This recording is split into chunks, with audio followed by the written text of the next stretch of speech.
Hi, welcome to the Echo Podcast, where we discuss how our hearts and minds can be an echo of God's heart and mind and what that even means in this world. We're Pastor Dan Sinkhorn and Adrienne Tarullo from Shiloh Church of Jasper, Indiana. And in today's episode, we're going to talk about the book Insurgence, written by Frank Viola. So Pastor Dan, you introduced this book to the congregation, I guess for the second time in a way, this weekend. And I just found your message so inspiring. Like, I even told someone after that, I was like, man, Pastor Dan really brought the fire today. I mean, it was awesome. I loved it. And being here, sitting here with you talking about the Insurgence book is very full circle for me, because you and I were in the book study 3 years ago of the Insurgence. Yeah, and so at that time it was like Emily, Abby, John, we were all together, and I didn't really know anybody. And now here we are several years later down the road talking about it again, and this is just so cool. That is cool. Yeah, it was about 4 years ago. It was before the pandemic, and I had, I bought something that gave me a 3-month Kindle Unlimited subscription, and I stumbled onto this book called Insurgence in that, and I read it, and I was just jaw drop moved by it, because it was so in line with what I had always thought church and Christianity was supposed to be about. And so I immediately looked for people to share that with in the church, and you were one of them. And little did I know that I would eventually attend a function during the pandemic with Frank Viola that was turned into a very small group because of the pandemic. And because of that, he and I became friends, and we remain friends to this day. And so there is a whole sort of circular feel to this, even for me, because he's aware that the series is being given at Shiloh, and he's following it and interested, and and I feel I feel like really something extraordinary happened. Yeah. So anyway, that's... Yeah. God is good, and so is this book. Yeah, right? Yeah. Well, God clearly is speaking through it. Yeah. That much I'm sure of. Yeah, absolutely. So I pulled up your sermon notes from Sunday, and I was reading through them, and man, I felt the fire again. So I put together a couple thoughts, and like specifically related to youth ministry and just like church ministry in general. And so one of the quotes that you had included in the sermon notes was from Martin Luther. And it says this, quote, "I am much afraid that the schools will prove the very gates of hell unless they diligently labor in explaining the Holy Scriptures and engraving them in the hearts of youth. I advise no one to place his child where the Scriptures do not reign paramount. Every situation in which means are not unceasingly occupied with the Word of God must be corrupt." And that really got me thinking, like, what are our children learning in school and in their lives? Sports and academics and everything, it's becoming so cutthroat. It's like sports are not fun anymore. I was talking with someone this morning who said when she was a little kid participating in school basketball, she overheard a mom talking to her 8 and 9-year-old child about, "You didn't play very well in this game. What about your college scholarship?" I mean, it's crazy. An 8-year-old college scholarship. I mean, kids just, they don't know how to play. They don't know how to have fun. Yeah. Everything is just so serious and so just intense. And so we're looking at several generations. Like, I'm starting from the millennials and working down. So millennials, Gen Z, Gen Alpha, and they've grown up or are growing up in a culture that teaches them that if you're not busy constantly, you're lazy. I mean, that's what we're hearing. in schools. And they're hearing that their self-worth is measured by how many activities you're involved in, what your grades are, who your friends are, what college you plan to attend. I mean, it's insane. It's like a never-ending hamster wheel. And I see it in the eyes of my youth group kids. They're trying to do the best that they can, but they're just involved in so much. And that's our culture today.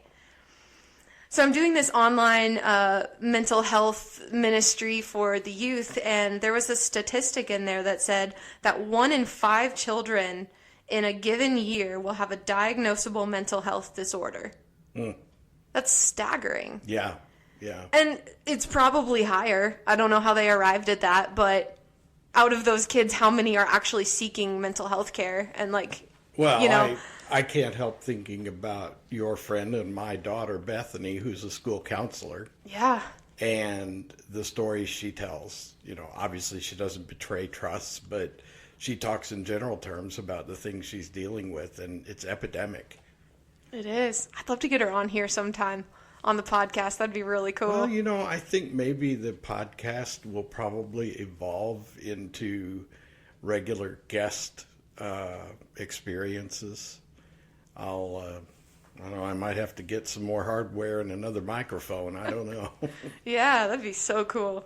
But yeah, I mean, that statistic is mind-boggling. Children, this is not adults, children with diagnosable mental health disorders. I don't see that resolving anytime soon in our culture. In fact, I think it's probably just going to get much worse unless there's some sort of intervention. And I'm thinking on this, and I really think that intervention can be the local church. Yeah. How cool is that? Like, imagine if from a young age we teach people that rest is vital to your well-being as a human. Imagine if children grow up knowing that they're loved for who they are and not for what they do or accomplish. Like, imagine if from a young age children know their identity is that they are a child of God and they're loved immeasurably, no matter what the toxic culture around them tells them. Mm-hmm. Here's some more staggering statistics. 1 in 4 teens experience cyberbullying. 1 in 6 are the bully themselves. Mm-hmm. Wow. 1/4 of the kids who are just walking around have been cyberbullied. That's crazy. But there's a prevalent issue in youth ministry, and it's not just here at Shiloh, but nationwide, of decreased participation in church programming. It's this culture of, I have 1,000 things to do this week, but if youth group fits into my current schedule, I might go if I have the energy or if it sounds like fun. And that's just kind of like the general consensus. Yep. Because they're being pushed to do so much. And, I get it. I really do. I understand that. Like, I was there 10-ish years ago. I remember what it was like. And I know what that pressure feels like, to feel like you have to do all and be all to get into your dream school and to become something in this life and achieve these lofty goals that you set for yourself. And, getting into the minds of these teens, it's like, well, youth group isn't going to help me get into college. It's not going to make me smarter or better at athletics, so why bother? Why should I go? And that's a hard reality. But now we're talking about priorities, right? Yeah. So I met with actually one of Shiloh's youth this morning, and we talked over breakfast about this topic at length.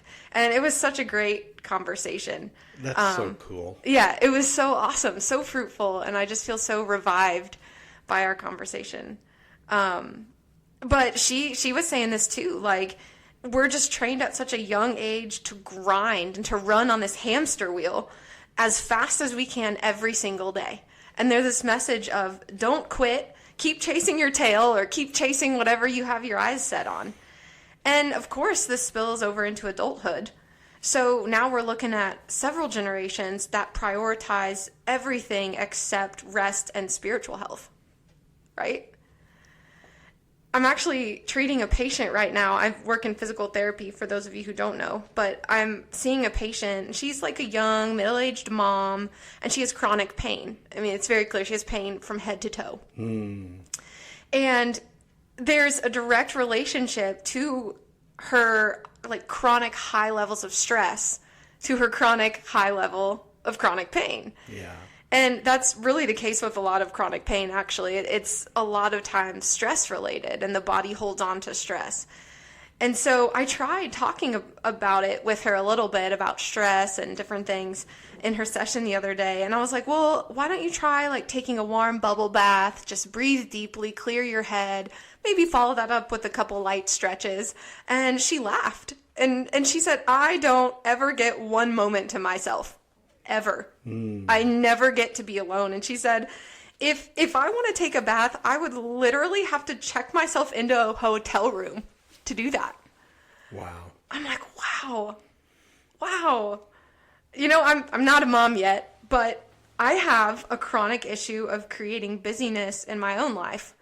I rarely prioritize rest. I'm always working as hard and doing as much as I possibly can, and it's a problem. It's a problem. And so prescribing rest is, I guess, okay. Like, there's people on social media who are like, oh, you know, set aside time in your schedule for rest. Like, schedule it in. Yeah. And I guess that's okay. But to me, that's kind of like a Band-Aid, right? Yeah. Because you're not looking at the motivation that lies within. The question is, like, why are you always creating busyness in your life? Are you trying to prove to people that you're valuable?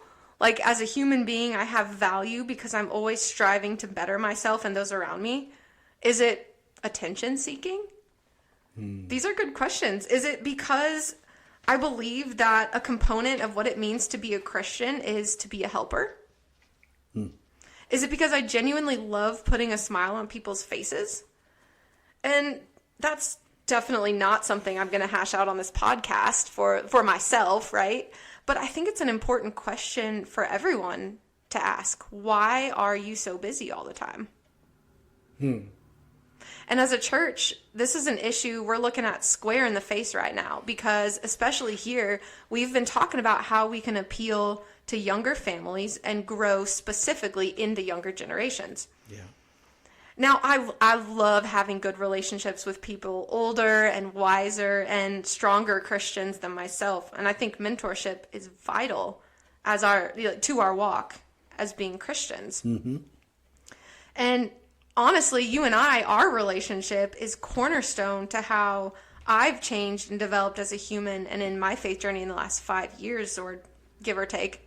But that's because you're older, wiser, you've learned from experience, years of Bible study, and leading others through like a deeper Christian walk. And so I greatly value these close relationships with older adults, but I also recognize that we need to grow younger Christians for the longevity of the church. Yeah. And like we say here, Big C Church. This is not just Shiloh Church. This is church in general. I don't care what denomination you are. Right. Church.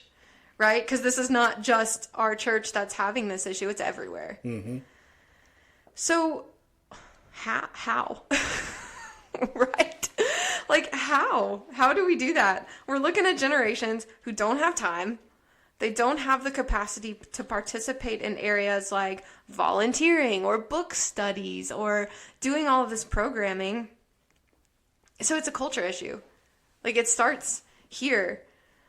And so that kind of leads me to another quote from, I told you I was fired up about this. I can tell. I've got a lot of ideas today. But there was another quote from Dietrich Bonhoeffer, and it states, quote, "If I sit next to a madman as he drives a car into a group of innocent bystanders, I can't, as a Christian, simply wait for the catastrophe, then comfort the wounded and bury the dead. I must try to wrestle the steering wheel out of the hands of the driver."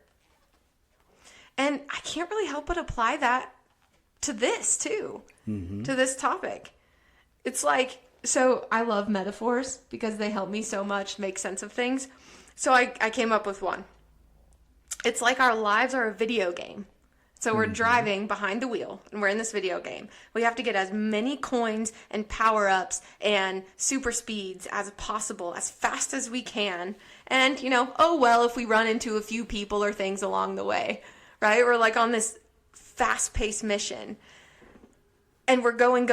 It's all about how much we can accomplish, earn, do, become, grow, achieve. And how fast can you do it, right? You're like trying to race the clock all day long.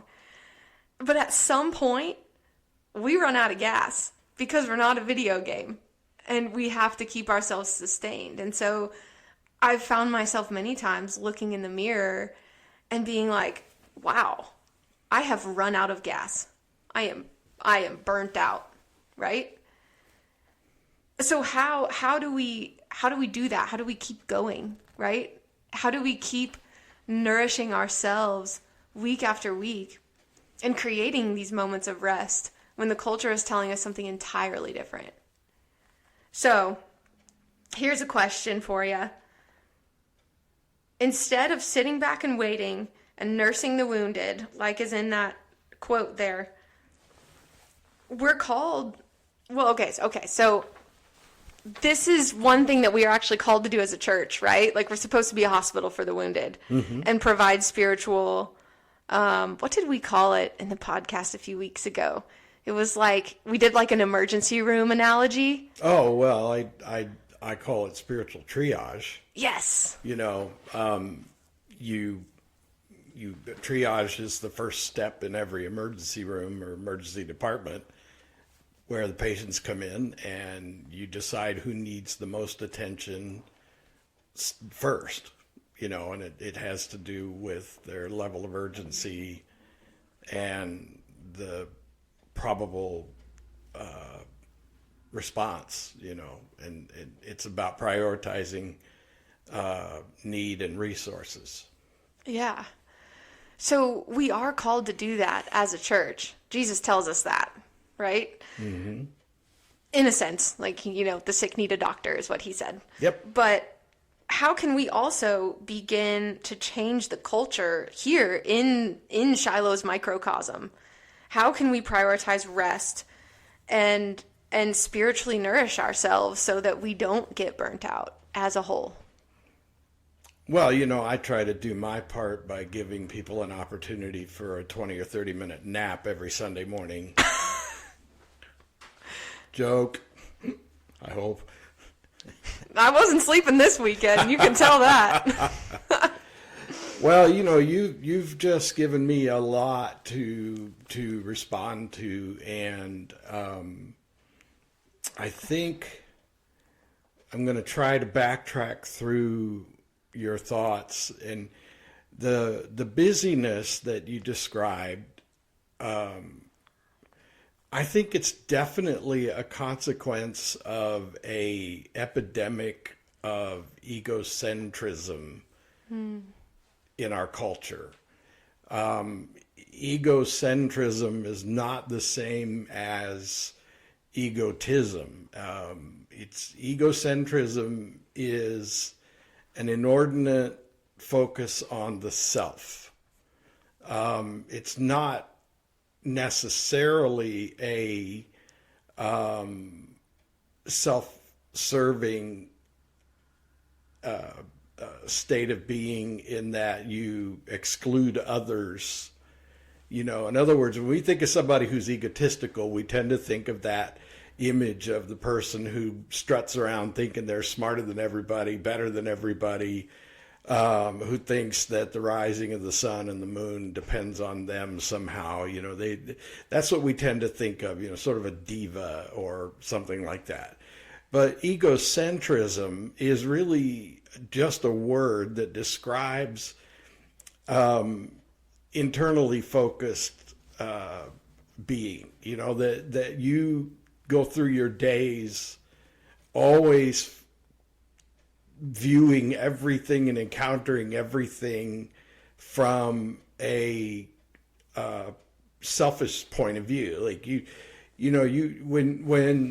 when you see someone else suffering, you don't really have any empathy for them.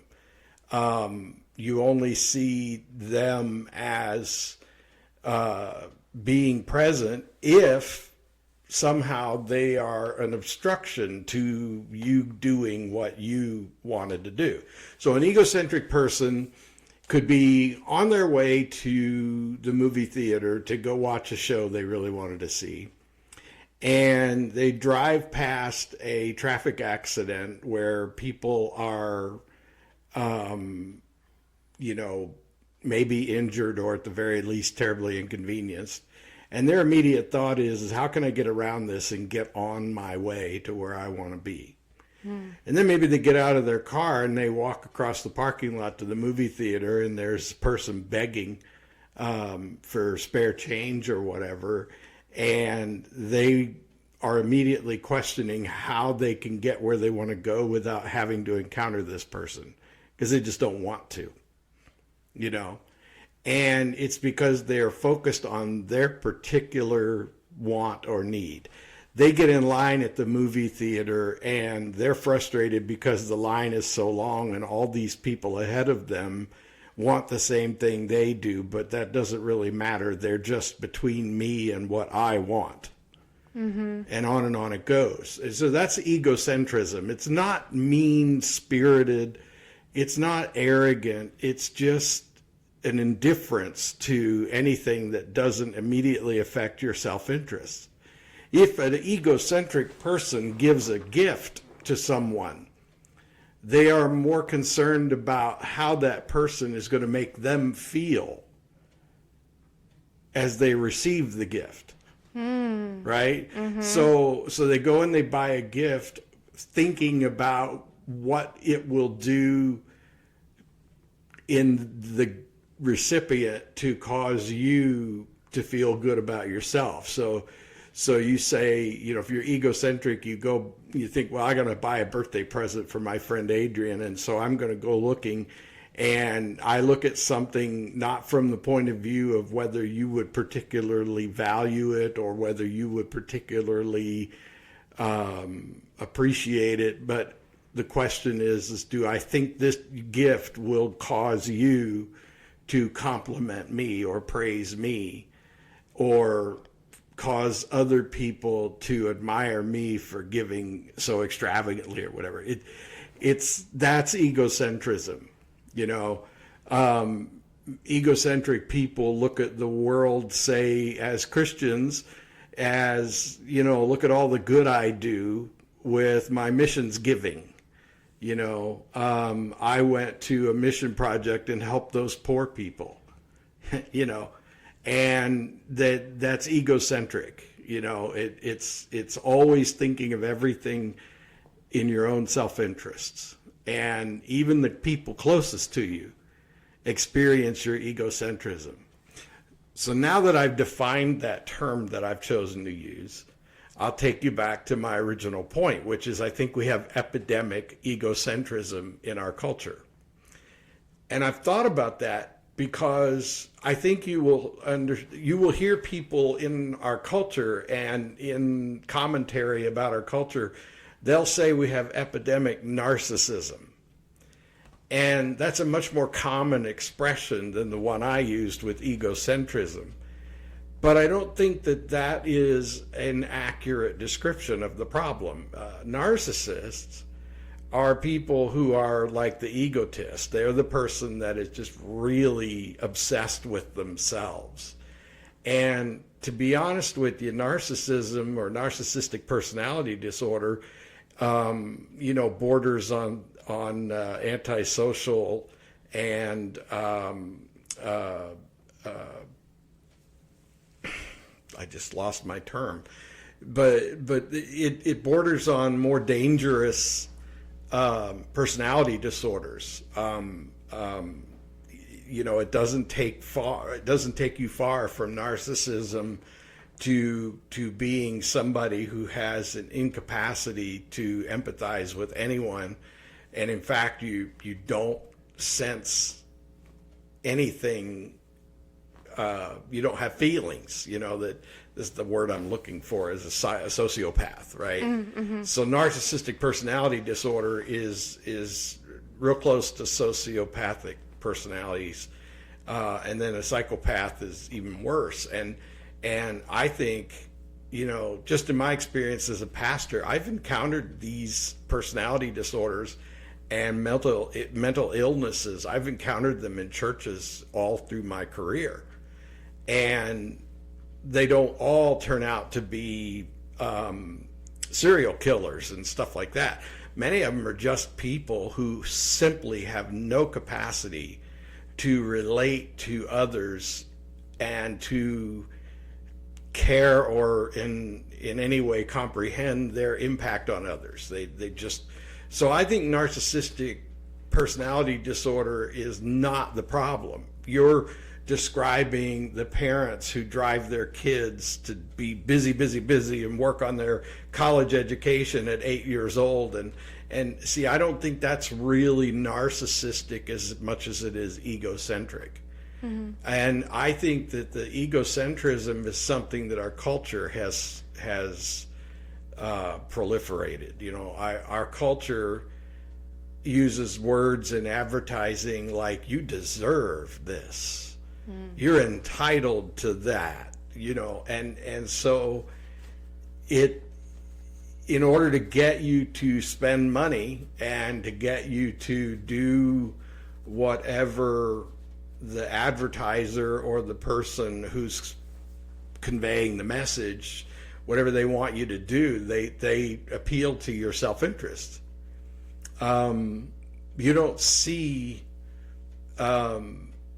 many people trying to get you to do something for others solely for the purpose of doing something for others. You know, they try to appeal to your need to do something for yourself, your desire to do something for yourself. So I think egocentrism is the problem, and I think it boils down to, you know, it comes all the way back down to roost in the local home, because these are people who are driving their kids and then driving themselves to be I should say driving themselves to not be what they fear they are. Driving themselves to not be who they fear that they are. Yeah. They fear that they'll be labeled as lazy. They fear that they will be considered weak or inferior in some way. Because even if you grew up in a household where your parents taught you better than that, society's out there beating you over the head with the message that's counter to it. Mm-hmm. You know, the whole Insurgence book and series of messages that I'm going to do based on the book comes down to a counterculture and a really violent resistance to the counterculture. And I use the word violence cautiously because I don't mean to counsel any kind of true violence, but to be as radically opposed to embracing that culture and so radically devoted to the counterculture has a certain violence to it because it's a very abrupt turn. You know, when you recognize that you're moving towards that egocentric culture, that you are just being swept along in the flow of it. And who hasn't been in a really compressed situation, you know, say at a stadium or something like that, where you're just being swept along with the crowd trying to find your way to a door or a ramp or something, and you're just like a fish in a river, but instead you're a person in the sea of people, and you're just being swept along, and you know, suddenly you go, no, I'm not going to go the direction that all of these people are going. And so you stop.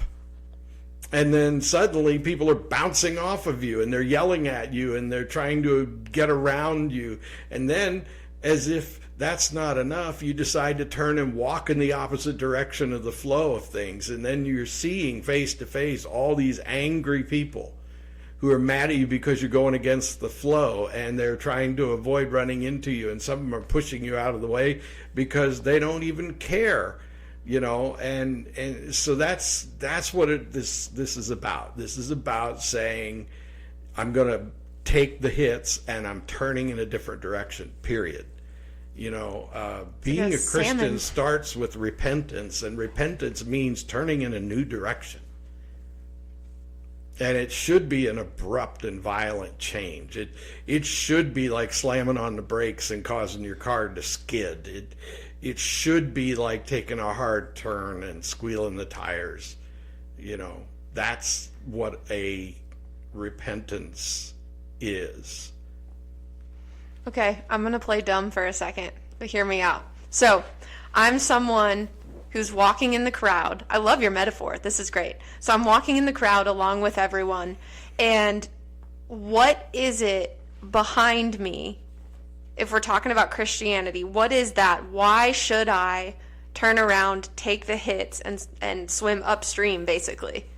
What is so attractive about this counterculture if I don't know anything about Christianity?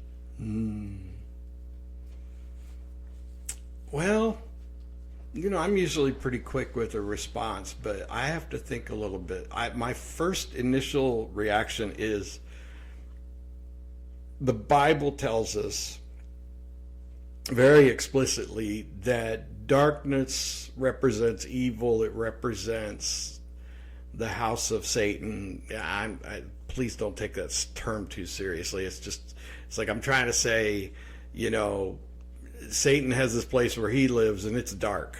Mm-hmm. And all bad things happen in the dark. And then God and Christ, they live in this place of light, extraordinary, glorious light. And Jesus even says, my Father has prepared a home for you. And it has many, many rooms. And, the streets are paved with gold. I mean, so the Bible talks about darkness and light in those terms. And it seems as though the people are moving towards the darkness as if they are being pulled by gravity. I think you overheard me talking with our friend Barbara this morning, and I was saying to her that natural sin is as though we were citizens of the Garden of Eden like Adam and Eve, and the gate was open, and that's why Satan could just come in and start trying to lead them into the lie, and it's like we are people who have been invited back into Eden, but the gate's still open, so Satan's always there trying to trick us into thinking that God doesn't act in our best interest, that we shouldn't trust God, and so I think that in the broadest sense, my metaphor is describing people who are running from the light and into the darkness. I don't know. I'm not comfortable with that, but that's as far as I can go for the moment. But what is it that people, what do they expect to gain in the long run by having children who are and I'm not going to let the children take the hit on this one. I'm going to take it to the parents. What are the parents expecting the outcome to be if they drive their kids to excel at athletics, they drive their kids to be extraordinary, or at least as extraordinary as all the other kids whose parents are doing this? I mean, you got to ask yourself, as a pastor over the years, I've noticed that there are lots and lots of those people. So I can honestly say that I don't know anybody whose kids are any better than anyone else's kids, but they're all pretty awesome. I know people who are that busy, but I know other people who are that busy too, and so does that mean that the parents are trying to be like the other people in their sphere? Are they, they used to call it keeping up with the Joneses, or the neighbors or whatever. But are people, why did they raise their kids this way? I mean, I look at my own life and I go, well, I'll tell you what, I chose very deliberately to raise my kids in a way that was radically different to the way I was raised. Now, I don't want to use this podcast platform as a way of airing out my problems. But so I chose to do my parenting a certain way that had more to do with what I didn't want to repeat. And so the outcome I was looking for is, now that they're adults and parents themselves, they're doing things like I did instead of saying, I'm going to do it totally different from my dad. Sure. So I guess that means I might have done a few things the way at least my kids think is better. So is that what's motivating these people? Are they doing what they think their parents should have done? Are they doing exactly what their parents did? I mean, I don't know. And so for me, it's easier to take that whole thing and define it in terms of light and dark. You know, it's like, okay, instead of trying to get at the core problem of what's motivating people to do the wrong things or things that don't benefit them and their families as much as they think, is to somehow help them see something that does benefit them. You know, what I want to say to every one of these parents that you described is what do you think you will do in the future with this person this child of yours, if they do everything you're driving them to? This is such a complicated topic, Adrienne. It is. You're welcome. Well, because I also know young people who are just driven on their own and their parents aren't driving them. Yeah. They're just doing it because they want to. Well, is it so bad that they want to? I don't know. I'll give you an example. I think you were in this discussion too. There was this young person in our congregation who had contacted me to say that they were considering taking on a leadership role at college. And they wanted my thoughts on it, and they described the situation to me. And without knowing that they were also talking to you, I said, well, my biggest concern for you is my understanding that you never do anything halfway, that you are always excellent at everything you do. And when I went to your graduation party, I saw all your awards and all your pictures, and they ranged from athletics to music to academics, and obviously you never do anything without doing it as best you can, and somehow your best always seems to put you ahead of a lot of other people too. Yeah. So the only question I have for you is do you think you should do this if it's going to be hard for you to do it as well as you do everything? Or is something else going to suffer because you took on one too many things? You know, like that was the way like, do I think you're qualified? Of course I think you're qualified. Do I think that you could do a good job? Of course I think you could do a good job. But the real concern I have for you as your caring pastor is, what will it cost you personally to take this on? Or is this just you driven again? You know, and so I didn't really help by giving a specific piece of advice. I helped by giving a thought process or a thought exercise, you know. And then I think I found out later that you'd been asked to give an opinion on the same topic.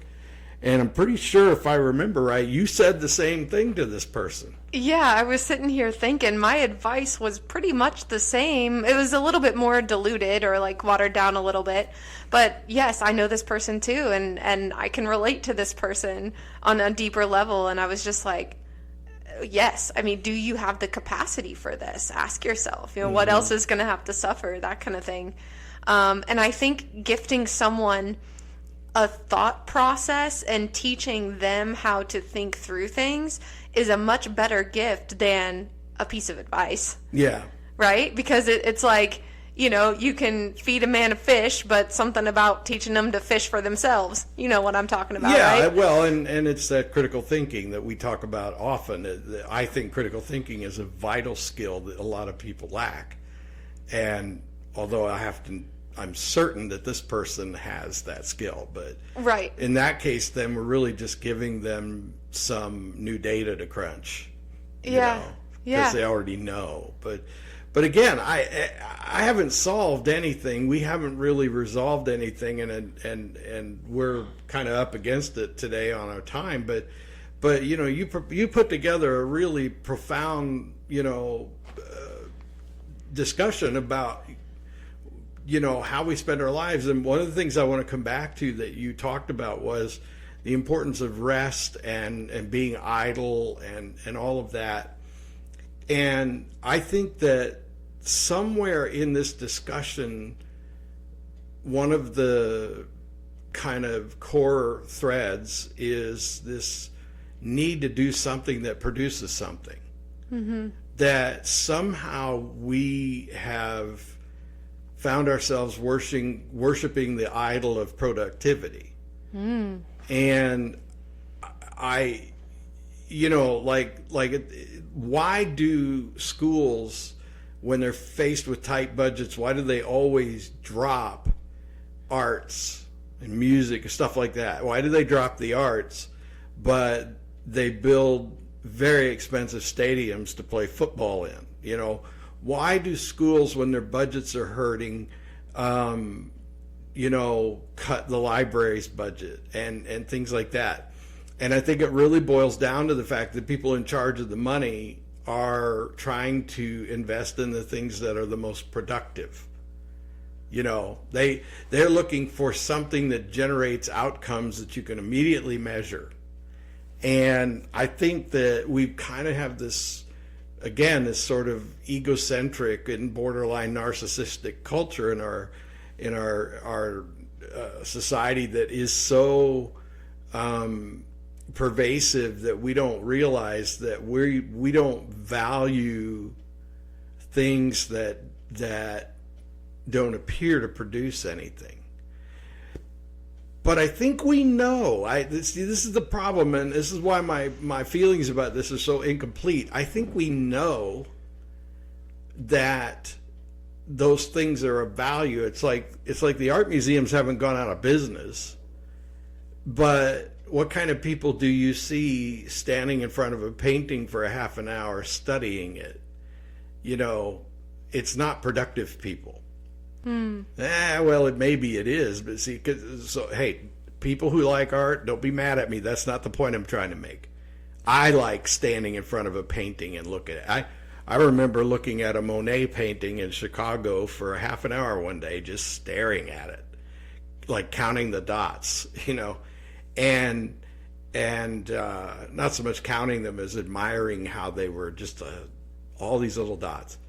I mean, he invented pixels before pixels were a thing, but my point, I guess, is to say that a lot of people who worship the idol of productivity can't conceive of why anybody would sit outside for an hour and watch the sunset when you could be having a martini with somebody who can help you make more money or get you more property or more position or more authority or whatever. Like that's what I'm driving at is this is an age-old dilemma. I mean, I like old movies and stuff like that, and I talk about these things all the time, and you guys don't know what I'm talking about because you never heard of those people. But this theme is as old as society. That in fact I remember I did a series of sermons from the Proverbs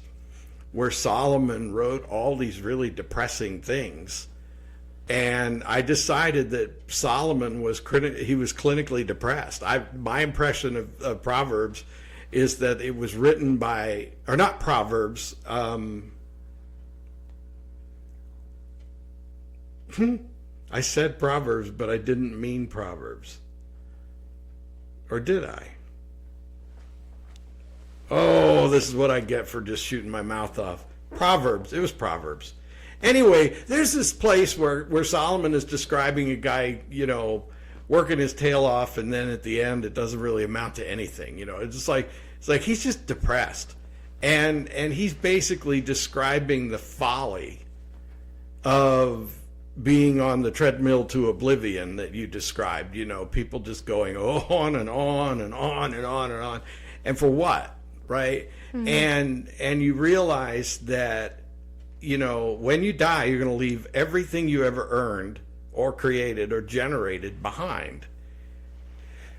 But you're going to have vivid memories, and others are going to have vivid memories when you and 5 of the closest people to you sat by a campfire and smelled the smoke and listening to the crackling and the popping.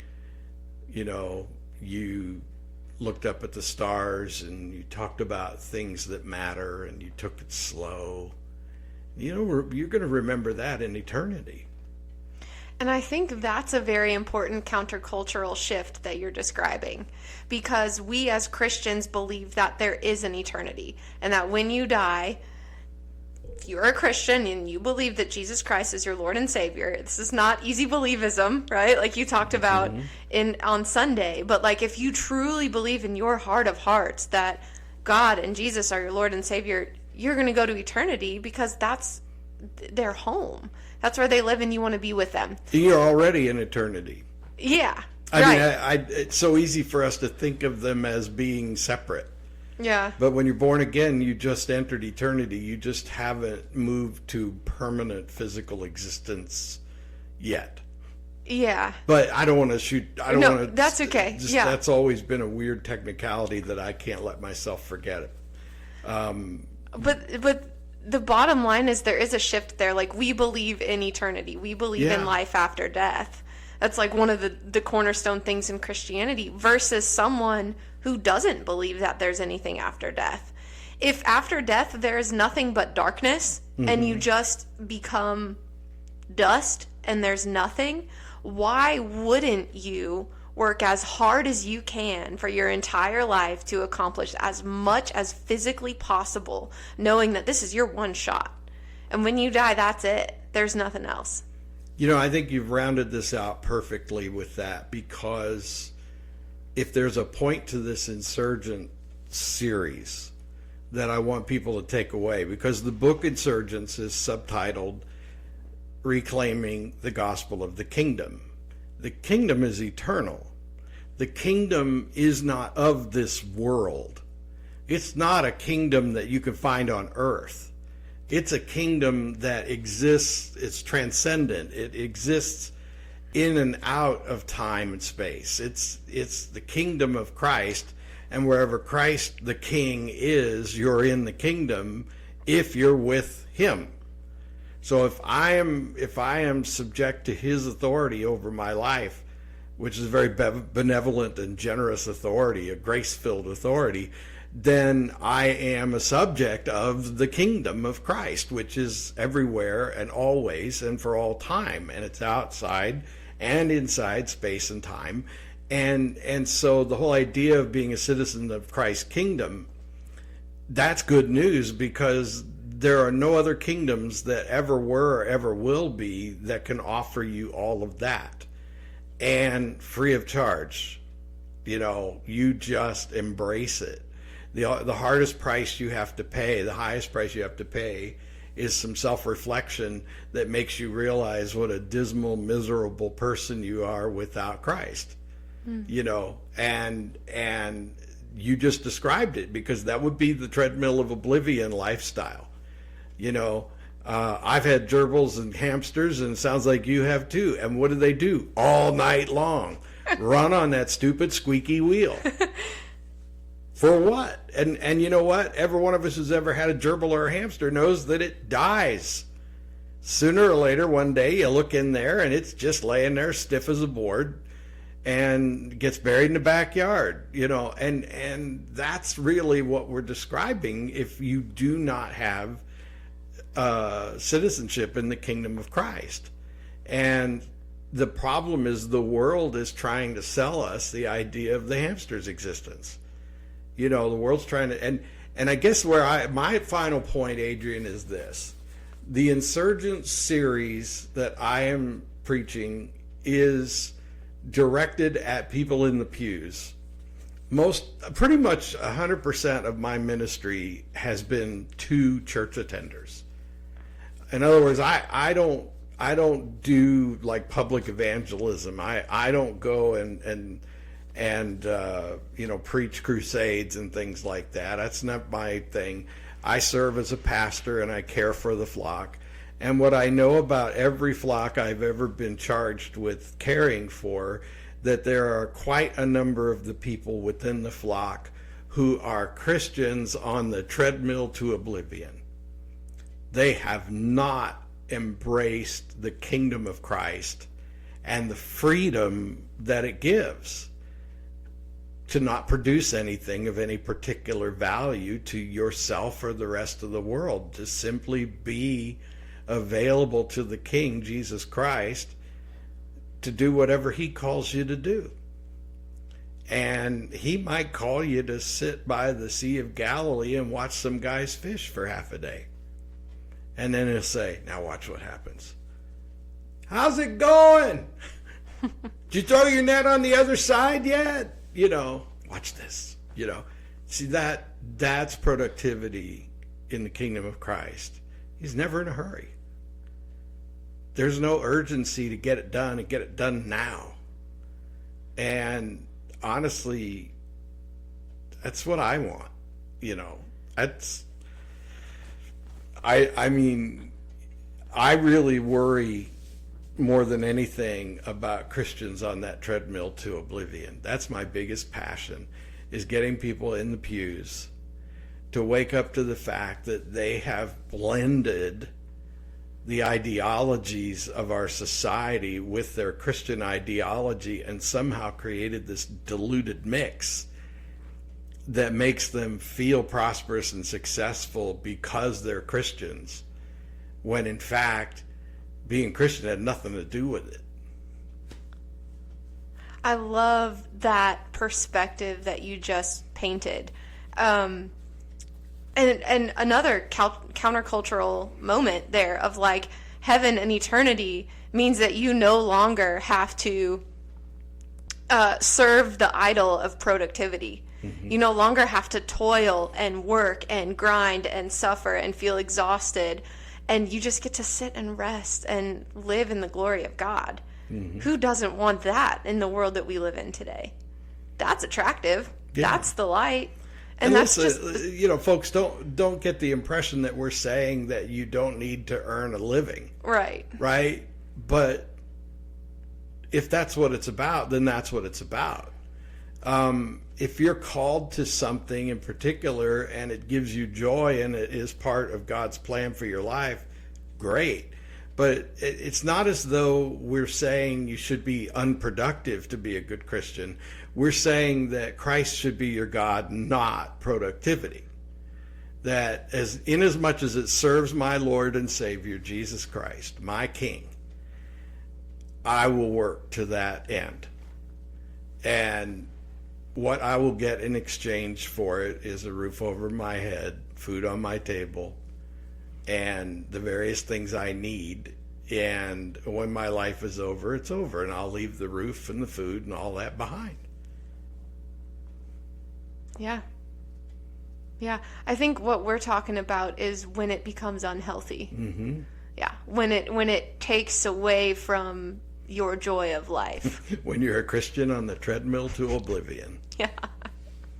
So I threw a lot at you today, and I didn't expect you to have like the answer, because only God has the answer. I mean, we're talking about age-old dilemmas here, but it's important to start these conversations and to kind of just mull it over and talk about it, because that's when change happens. So I would strongly advise everyone listening to get a copy of the Insurgence book. That's Insurgence, Reclaiming the Gospel of the Kingdom by Frank Viola. And it's available on Amazon in all the formats, including audio. And you can get it in other places where books are sold. And it's been out long enough now, you could probably pick up a copy of it used for $1 or $2 from, Goodwill has a online site, and you can get books cheap through that. And so definitely engage the book, but also consider listening to the series of messages that I'll be teaching and preaching, because they'll be on this same channel as this. And, if you live in the vicinity of Jasper, Indiana, come on over and do it in person with us. We'd love to see you. Yeah. Awesome. All right. Until next week. next week. God bless you, everybody. Bye.